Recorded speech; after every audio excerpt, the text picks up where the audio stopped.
Girlfriends, episode number 389, 7 Ways to Deal with Negative People.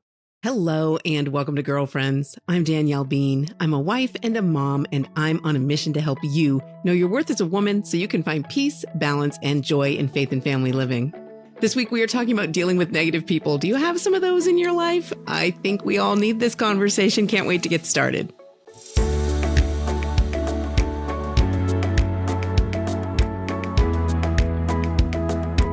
Hey, girlfriend. So glad you are here. Thank you so much for joining me for this newest episode of the Girlfriends podcast. Always glad to be able to connect with you here. Before we dive into today's topic, I want to welcome any new listeners we have, any new viewers we have on YouTube. Always thrilled to welcome some new people around here so that we can get to know you and you can become really a part of the Girlfriends community, which is a prayerful, faith-filled community of women that we're growing right here on the podcast. So thanks for showing up. Thank you for being a part of today's show.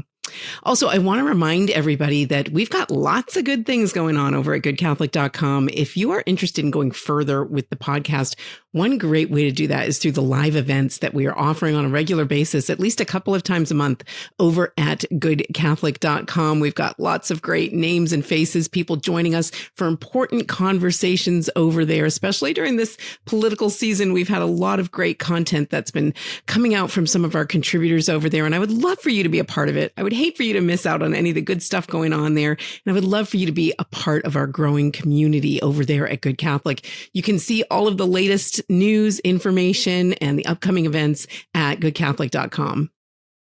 All right. Now we have to talk about negative people. I think we all know someone that fits this description, right? Did somebody come to mind when you saw the topic of this week's podcast?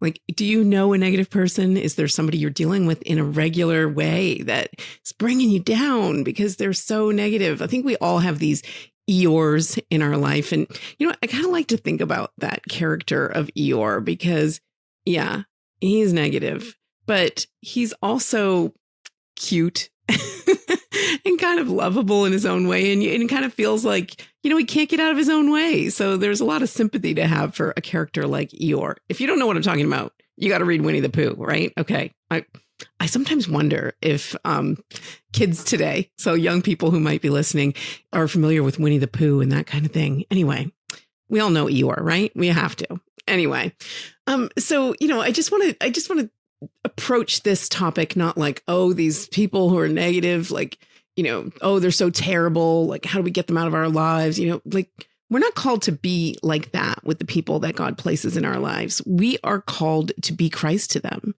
So I really want to focus on how can we respond to negative people even perpetually negative, you know, that bring us down, that cost us our time and energy. Like, if you're dealing with somebody like that, how would Christ deal with that person? How would Jesus approach that person? How can we love them? How can we be respectful of them? So I've got 7 different ideas that I'm going to share with you, but you might have some ideas of your own. I would love to hear from you if you do. The first one I want to suggest is to be confident. Sometimes if somebody's negativity is focused on you, like they're very critical of you, maybe it's a coworker, maybe even your boss, or maybe it's a close friend or a parent, like that's very critical of you, you can begin to doubt yourself in some serious ways, and maybe in ways that aren't necessary. You know, many episodes ago, we did an episode that was about how to handle criticism, how to take criticism. And one of the things I suggested in that episode was consider the source of this criticism. And that applies here too. Like, consider the source of this negativity. If this isn't somebody whose opinion you would seek out, whose opinion you value, then you don't have to take seriously their negativity about you or about, you know, what you're doing with your life or, you know, how you're working or, you know, anything along those lines. You need to be respectful of people, but be confident in the decisions that you've made. Now, if it is someone you respect and someone whose advice you would seek out, then maybe you do need to listen to that negativity. Maybe you do need to kind of take that into consideration. But if we're talking about somebody who's just perpetually negative, always finding the wrong thing, the downside, the flaw in whatever the plan is, like that's a very different thing. And I want to encourage you to have confidence in the choices that you make. If you've thoughtfully done this thing, if you are thoughtfully doing something in your life and someone's being unfairly negative about it, take that into consideration when you're deciding whether or not to take their negativity to heart, because sometimes we can be really excited about something we're doing. Maybe you just decided like you're going to send your kids to a new school, for example. I know a lot of people are doing that this time of year, like adjusting to new situations and decisions they've made for their kids. But if a friend or a relative or even an acquaintance just kind of rains on your parade and points out all the, oh, my kid went there and it was a terrible experience, or, whatever, like, that just really deflates you there in that decision that you've decided to make and that you've prayerfully, thoughtfully made for the good of your family. That doesn't mean it's going to be perfect. That doesn't mean maybe there's not a valid reason for concern. But if someone's just raining on your parade like that, maybe there's a new project you're going to be taking on. Maybe you're telling somebody, I'm going to write a book. And they tell you all the negative reasons why that's a bad idea or that you'll never be able to accomplish it. Like, don't let people like that stop you from the good things that you feel called to do in your life. And don't allow their negativity to shake your confidence in the decisions that you've thoughtfully made, or the work that you've done, or the projects that you're involved in, or the goals that you want to set. Don't allow them to shake your confidence in those things. So that's the first one. Just be confident, even in the face of negativity. Imagine yourself sitting there talking to Eeyore. Would you take him seriously? Right? Would you start second guessing major decisions in your life or important things that you're doing if Eeyore had a problem with it? No, because Eeyore always has a problem, right? He's always looking at the downside. So recognize that when you're talking with somebody who's a negative person. And it might be that you're just kind of discovering that somebody is a negative person. And so take that into consideration as you're deciding whether or not to take their negativity to heart. All right. The second thing I want to suggest in dealing with a negative person is sometimes just listen. Sometimes all somebody needs is to vent. They need somebody to tell all these negative things to. Maybe you've got a coworker who complains a lot, or maybe they're just having a bad day. Maybe this isn't something that they do all the time. And so really the charitable thing to do would be to just listen, just allow them to vent, allow them to share their thoughts and their worries or their anxieties or all the things that went wrong that morning. Like, as much as that can feel like a downer, I think if you separate yourself from the situation enough and think, okay, this person just needs to kind of get this stuff out. We all have times in our life when we're like that. Recognize that. Like, sometimes we are that negative person. So sometimes the most charitable thing to do is just to listen, to allow them to share what's going on, their negative perspective on things, what they're afraid of, what they're concerned about, what went wrong, and be that kind of shoulder for them to cry on. Now, not always, and you need to be discerning about when you can just sit and listen, and if you can afford the time to do it, or if it's appropriate. Maybe it's a work relationship and it's not an appropriate thing, but sometimes just listening to somebody can help them to get that out. Also, if negativity is being directed at you, like someone maybe even is being offensive, maybe they're insulting you or offending you with what they're saying, sometimes just listening and being quiet is absolutely the best response, because I have found that when someone says something nasty or mean or unfair, that, our temptation is to just jump right in and start defending ourselves. And yeah, sometimes that's appropriate to defend yourself in some way. But other times they just say the thing and you just let it hang there. And that can be a powerful way of letting them know, first of all, you're not going to be shaken up by them.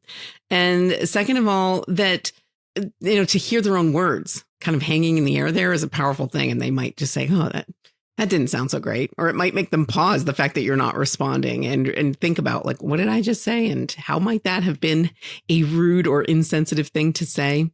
So sometimes just listening and sometimes just holding your tongue and being quiet. And I know this is easier said than done, right? Like, it's so natural to want to defend yourself and to, get upset or emotional if someone's directing negativity at you. But, like I said, sometimes the most charitable thing to do is just to listen. Okay, third, guard your time and your energy. If this is like a workplace thing, and you've got a coworker who's continually negative, taking up your time, then it's absolutely appropriate to say, you know what, this conversation's over and I need to spend time on my own work right now. You don't even have to explain it like that. Just tell them that you've got to get going. So recognize that you are you're in charge of your time and your energy and how you're going to spend them. And you get to choose that.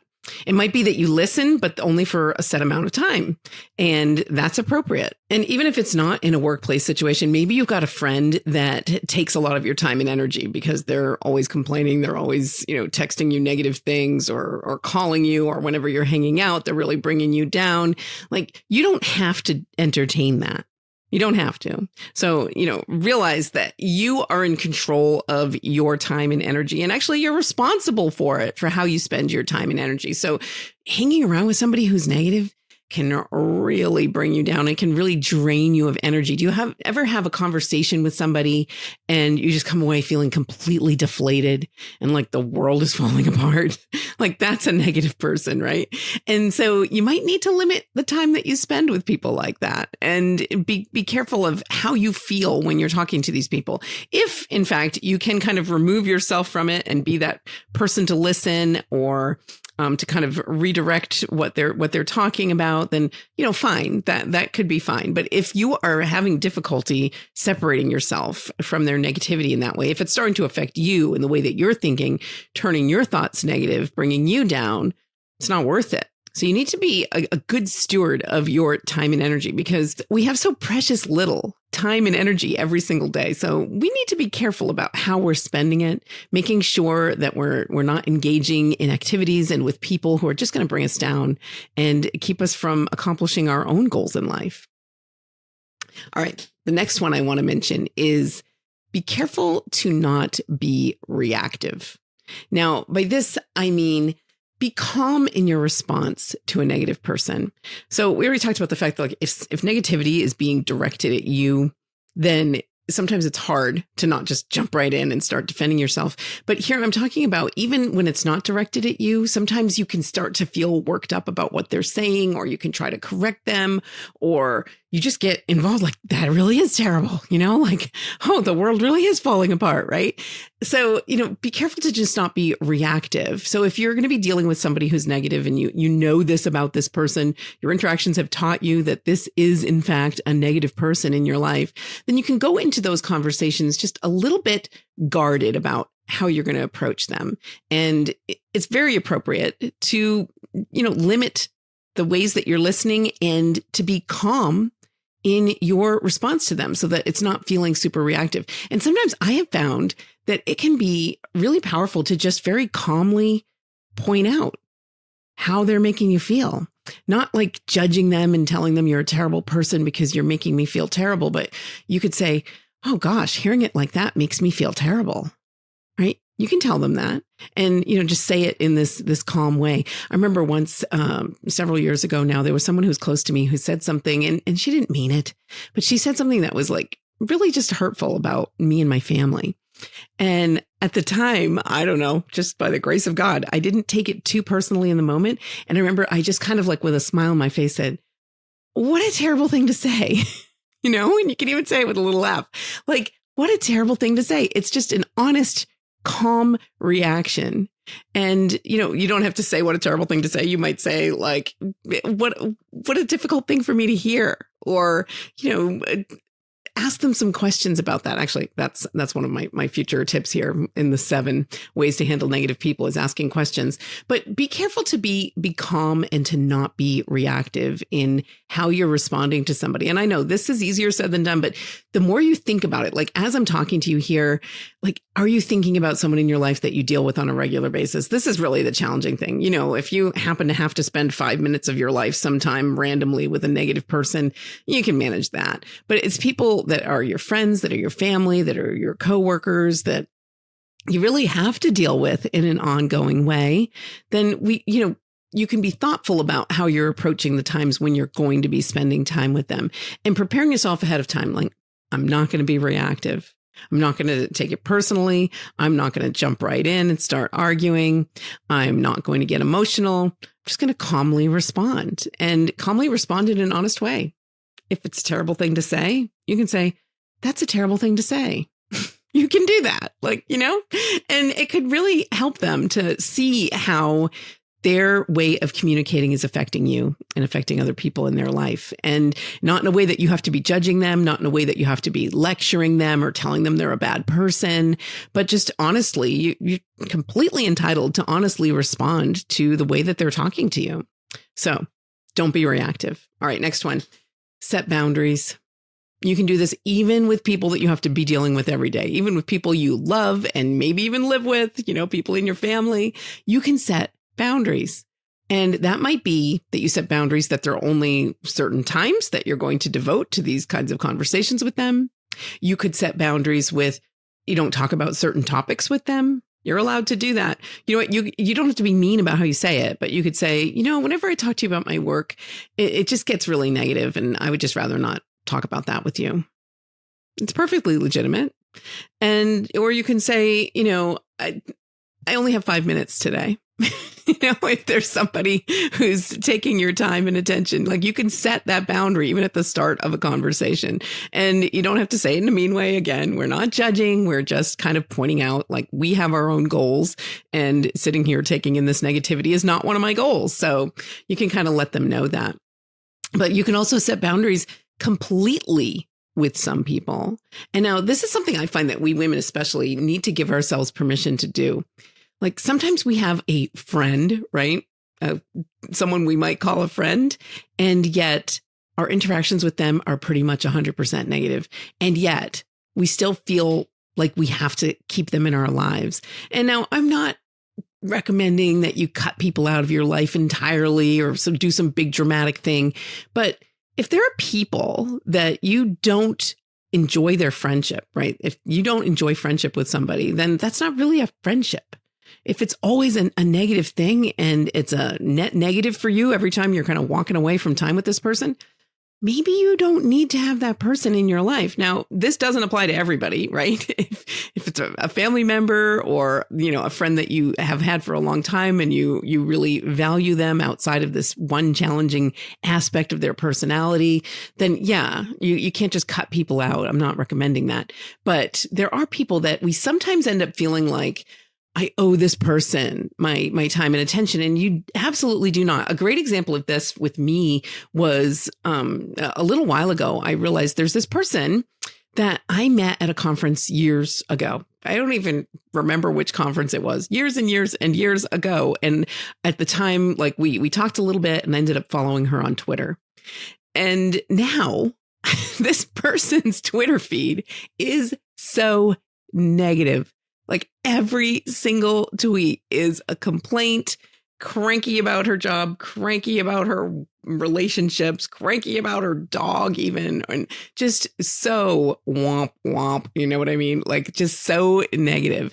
And I realized that this person's tweets were bringing me down. And for some reason, it didn't occur to me until like a long time into experiencing this, I do not need to follow this person on Twitter. And sometimes we just need that kind of reminder that we get to choose how we spend our time and energy and things like that. Even social media, there are people who are very negative on social media, or especially during like political seasons, which we're full into now, right?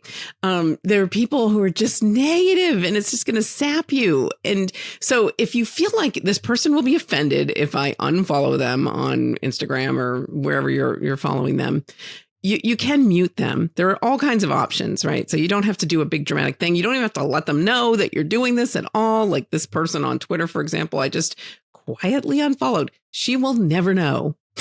She will never know.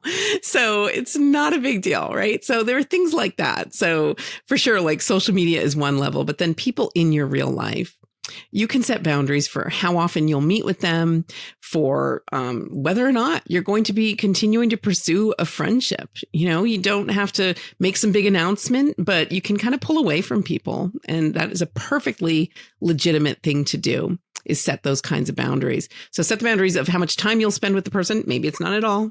Set the boundaries of like the kinds of topics that you'll talk about with people. Some are just not helpful, and you can just let them know that. Like, I'd rather not discuss that particular thing with you, and then be ready to change the subject, right? And then sometimes you need to kind of set the boundaries for the way that they're talking to you. Like you can do that, in that calm, responsive way that I was recommending. You can just let them know, like, I don't want you to say that about me or about my family, or I don't like you saying that about our mutual friend or whatever. You can do that. So setting boundaries, an important part of dealing with negative people in your life. Okay, the next one is ask questions. I already referenced this, but you can ask questions. And this can be a really helpful way of helping them to see how negative they're being in that you're not enjoying it, right? You could say like, oh, I don't really see it that way. Do you always feel like that? Or like, that hasn't been my experience with that person or that place or that work or whatever. And just ask them like more detailed questions about what exactly they're experiencing. And if it's always like that, ask clarifying questions, because when somebody kind of is spiraling downward in negativity, I mean, we all do this, right? Let's recognize we all do this. But if someone's kind of spiraling downward, sometimes a really helpful thing can be to interrupt that downward spiral and help them to see it's not always like that. We have this tendency to exaggerate, like he never, I always, like it's always like this. It's the worst thing ever, right? If you just ask politely and gently ask some questions, you can help them to see it's not always like that, or there is some good in that thing that they're kind of completely rejecting, or that, that thing that they're complaining about. So you can just ask questions or ask them, why do you think that? Or why do you suppose that is? Just kind of letting them know you're interested and you care, but kind of redirecting their attention to maybe some other aspects of it. All right. So asking questions. Last one. Okay. This is the one. Are you ready? Maybe you're the negative person. Yeah. Examine yourself is my last tip for how to deal with negative people. Like I said, sometimes we all are negative. We all have our moments. We all have our days. Things go wrong. We need to vent. We're feeling negative. But consider, maybe there's somebody listening to this podcast right now that's thinking about you. What are your habits of communication? Examine yourself. Think about the ways in which you might be negative in an ongoing way in your relationships with people in your life.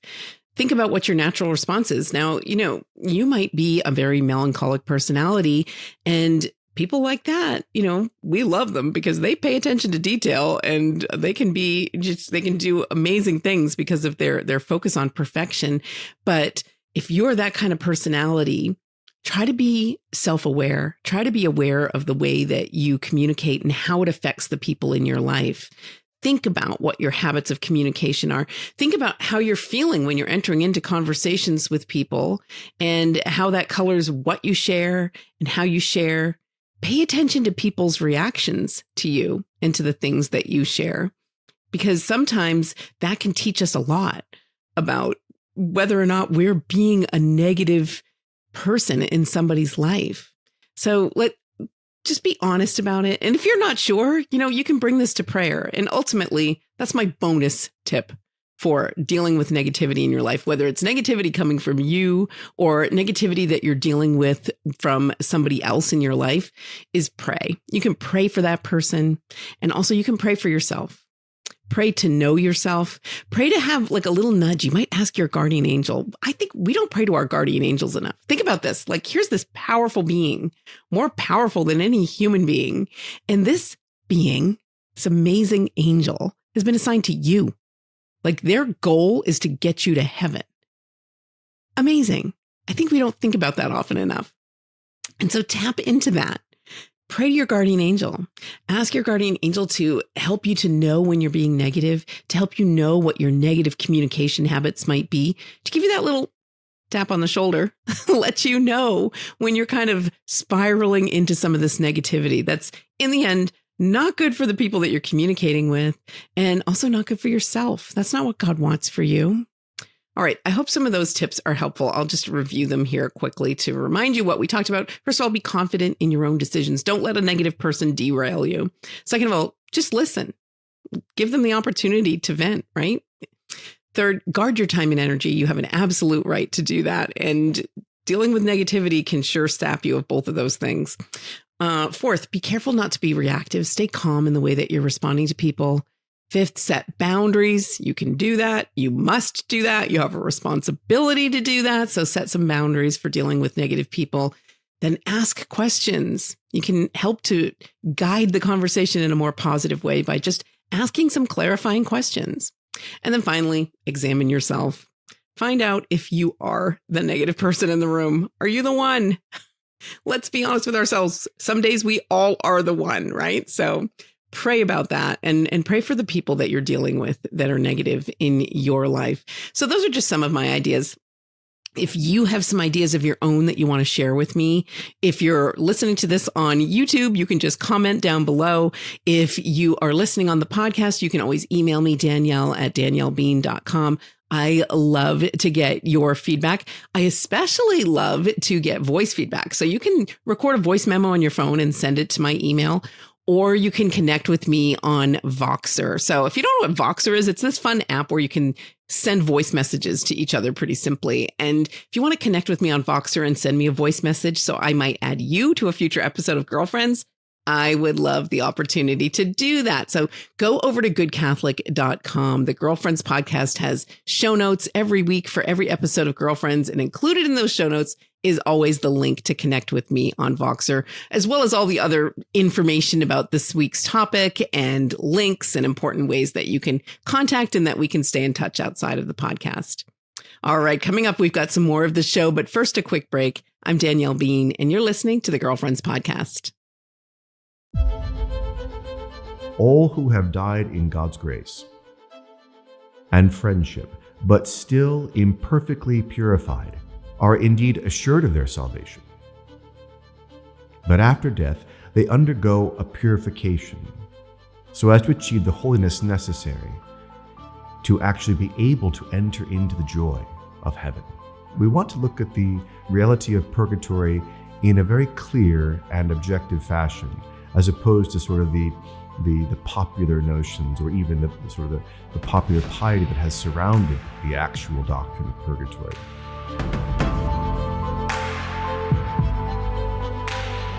Remember that no one lives alone, no one sins alone, and no one is saved alone.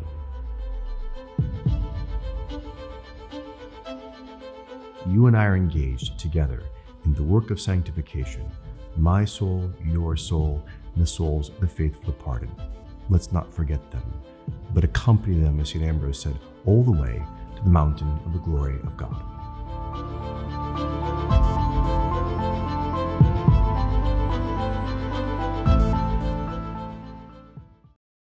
Okay, now we're at the point in the show where I like to share some listener questions, listener feedback. I really enjoy this part of the show because doing a podcast can feel like a one-way street. Like I'm just sharing with you here, right? But I love to hear from you. I love to know what's going on in your life and what questions that you have for me. So you can always send them to me like Julie did this week. It's a great way for me to know exactly what's on your heart and your mind and how this podcast can truly be helpful to you. So Julie sent in this message this week. This is what she said. Dear Danielle, it's been 3 years since I went to confession, and honestly, I'm afraid to go. I'm not even sure why I'm afraid, but I feel very anxious about even the idea of going. I never was the kind of person who went very regularly, but I used to be much better about it than I am now. When I stop and think about it, I really know that I do want to go, and I know that it's important, but then whenever it comes down to it, I come up with any excuse to not go again.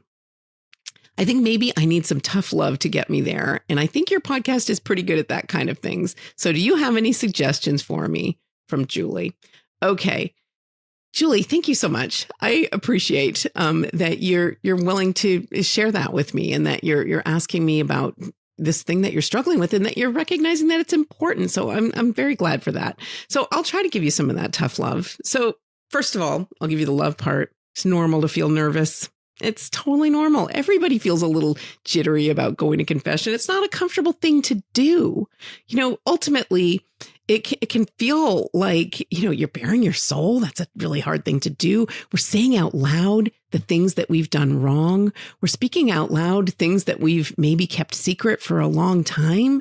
That's a very challenging thing to do. So that's part of why, though, it's so powerful and so important and so vital to our spiritual growth, going to confession, is because it requires that kind of honesty.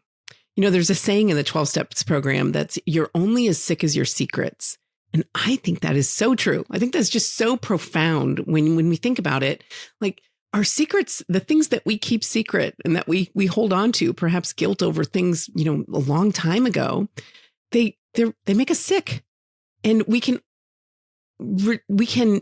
make them less powerful in our lives. We can give them less power over us if we lay them bare, if we bring them to God, if we speak out loud those things that are true, even those things that are very hard for us to recognize.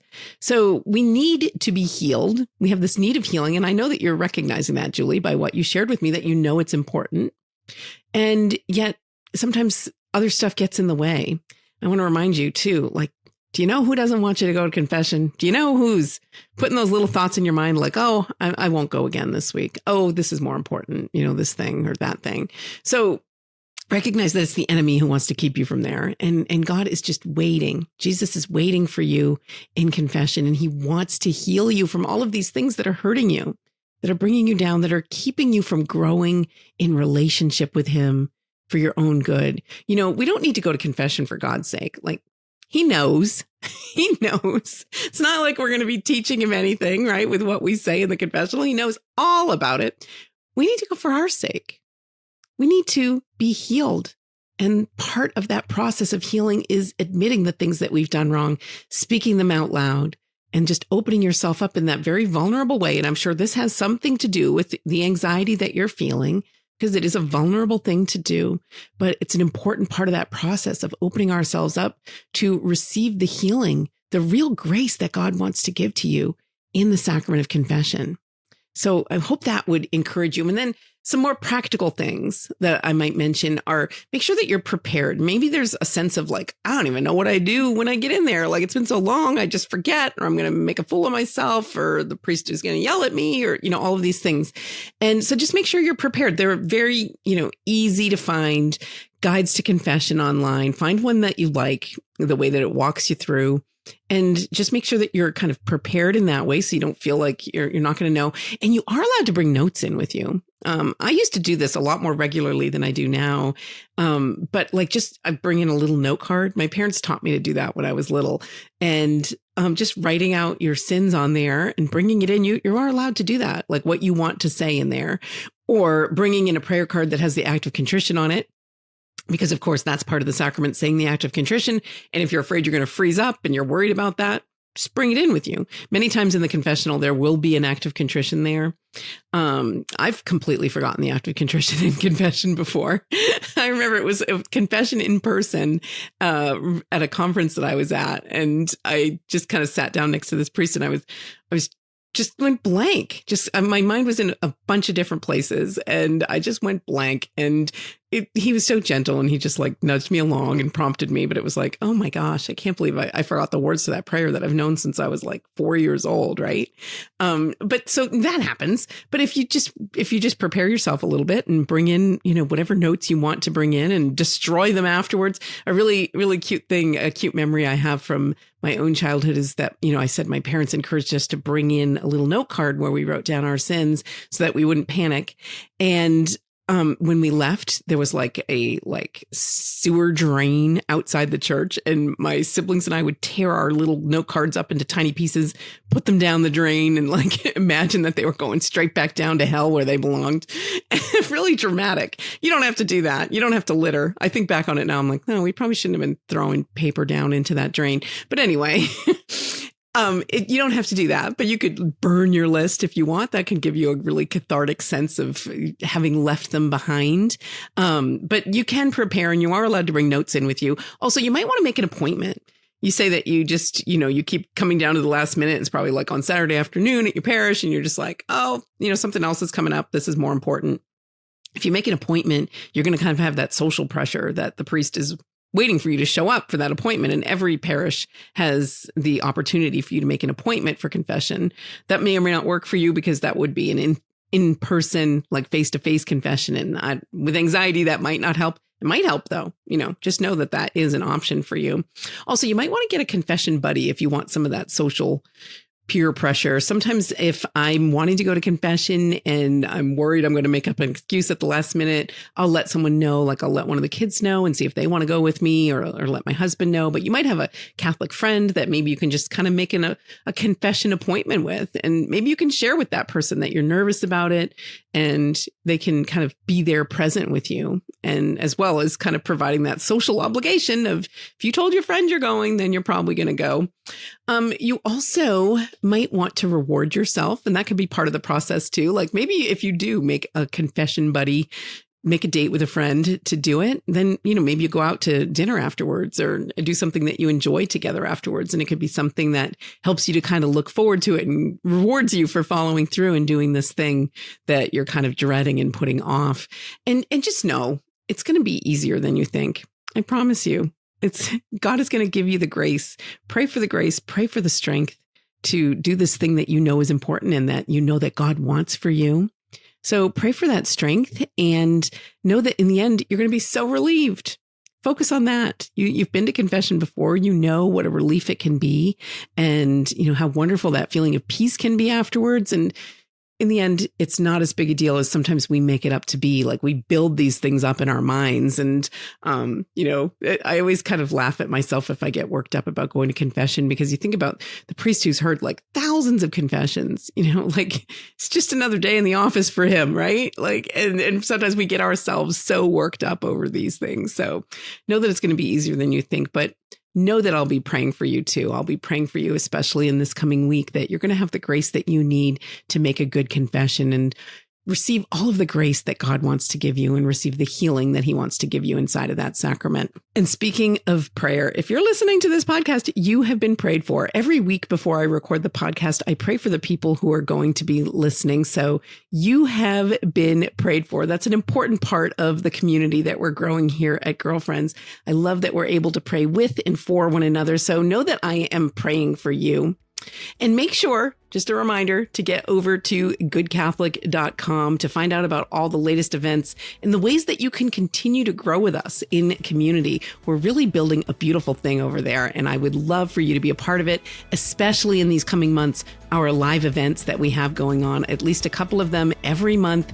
There's new opportunities for you to be connecting with us live in person. So get all the details over at goodcatholic.com. But for now, I want to thank you for being here. I know you have a lot of things that vie for your time and attention. It just means the world to me that you connect right here with me on Girlfriends every week. I am so grateful for that. And until next time, I hope you enjoy your day and God bless your week.